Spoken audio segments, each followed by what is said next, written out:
ಬಾಬ್ರಿ ಬಳಿಕ ಹಿಂದೂಗಳಿಗೆ ಮತ್ತೊಂದು ದಿಗ್ವಿಜಯ. ಭೋಜನ ಶಾಲಾ ಇನ್ನು ಮುಂದೆ ದೇವಸ್ಥಾನ. ಭೋಜನ ಶಾಲಾ ಮಸೀದಿ ಅಲ್ಲ, ದೇವಾಲಯ. ಭೋಜನ ಶಾಲಾ ಇನ್ನು ಮುಂದೆ ದೇವಸ್ಥಾನ. ಭೋಜನ ಶಾಲಾ ಮಸೀದಿ ಅಲ್ಲ, ದೇವಾಲಯ ಅಂತ ಮಧ್ಯಪ್ರದೇಶ ಹೈಕೋರ್ಟ್ ಐತಿಹಾಸಿಕ ತೀರ್ಪನ್ನ ನೀಡಿದೆ. ಬಾಬ್ರಿ ಬಳಿಕ ಹಿಂದೂಗಳಿಗೆ ಮತ್ತೊಂದು ದಿಗ್ವಿಜಯ. ಹಿಂದೂಗಳ ಹೋರಾಟಕ್ಕೆ ಐತಿಹಾಸಿಕ ಜಯ ಸಿಕ್ಕಿದೆ. ಭೋಜನ ಶಾಲಾದಲ್ಲಿ ಹಿಂದೂಗಳು ಪೂಜೆಯನ್ನ ಸಲ್ಲಿಸಬಹುದು.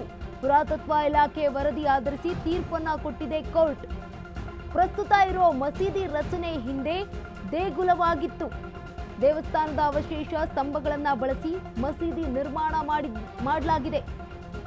ಪರಮಾರ ರಾಜ್ಯರ ಕಾಲದ ಸಂಸ್ಕೃತಿ ಮತ್ತು ಪ್ರಾಕೃತಿಕ ಶಾಸನಗಳು ಇಲ್ಲಿ ಸಿಕ್ಕಿದ್ವು. ಆದುದರಿಂದ ಹಿಂದೂ ಪೂಜೆಗೆ ಅವಕಾಶ ಇದೆ ಅಂತ ಕೋರ್ಟ್ ಆದೇಶವನ್ನ ನೀಡಿದೆ. ಬಾಬ್ರಿ ಬಳಿಕ ಹಿಂದೂಗಳಿಗೆ ಮತ್ತೊಂದು ದಿಗ್ವಿಜಯ ಸಿಕ್ಕಿರುವಂತದ್ದು. ಭೋಜನ ಶಾಲೆ ಇನ್ನು ಮುಂದೆ ದೇವಸ್ಥಾನ. ಭೋಜನ ಶಾಲಾ ಮಸೀದಿ ಅಲ್ಲ, ದೇವಾಲಯ ಅಂತ ಮಧ್ಯಪ್ರದೇಶ ಹೈಕೋರ್ಟ್ ಐತಿಹಾಸಿಕ ತೀರ್ಪನ್ನ ನೀಡಿದೆ. ಹಿಂದೂಗಳ ಹೋರಾಟಕ್ಕೆ ಐತಿಹಾಸಿಕ ಜಯ ಸಿಕ್ಕಿರುವಂತದ್ದು. ಭೋಜನ ಶಾಲಾದಲ್ಲಿ ಹಿಂದೂಗಳು ಪೂಜೆಯನ್ನ ಸಲ್ಲಿಸಬಹುದು, ಸಲ್ಲಿಕೆ ಮಾಡಬಹುದು. ಪುರಾತತ್ವ ಇಲಾಖೆಯ ವರದಿಯನ್ನ ಆಧರಿಸಿ ತೀರ್ಪನ್ನ ಕೊಟ್ಟಿದೆ ಮಧ್ಯಪ್ರದೇಶ ಹೈಕೋರ್ಟ್. ಪ್ರಸ್ತುತ ಇರುವ ಮಸೀದಿ ರಚನೆ ಈ ಹಿಂದೆ ದೇಗುಲವಾಗಿತ್ತು. ದೇವಸ್ಥಾನದ ಅವಶೇಷ ಸ್ತಂಭಗಳನ್ನ ಬಳಸಿ ಮಸೀದಿ ನಿರ್ಮಾಣ ಕೂಡ ಮಾಡಲಾಗಿತ್ತು. ಇನ್ನು ಮಸೀದಿಯಲ್ಲ ಮಂದಿರ ಅಂತ ಕೂಡ ಹೇಳಲಾಗಿತ್ತು. ಯಾವ ಅಂಶಗಳನ್ನ ಇಲ್ಲಿ ನೀಡಿದ್ದಾರೆ ಅನ್ನುವಂತಹ ಚರ್ಚೆಯನ್ನು ಕೂಡ ಆಗಿರುವಂತದ್ದು.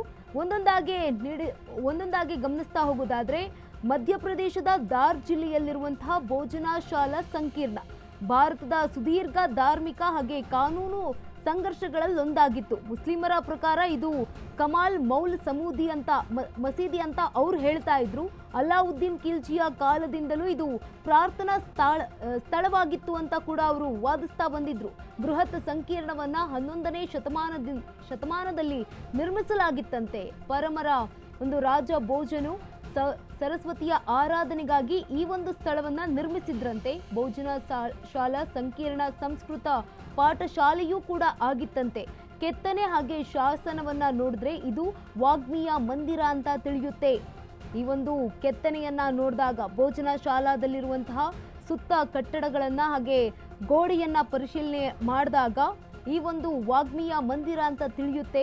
ಜೊತೆಗೆ ಮುಸ್ಲಿಂ ಅರಸರು ದೇಗುಲವನ್ನ ಮಸೀದಿಯಾಗಿ ಪರಿವರ್ತಿಸಿದ್ರಂತೆ. ಕಳೆದ 21 ವರ್ಷಗಳಿಂದ ಭೋಜನ ಶಾಲೆಯಲ್ಲಿ ಕೂಡ ಮಹಾಸಮರ ಶುರುವಾಗಿತ್ತು.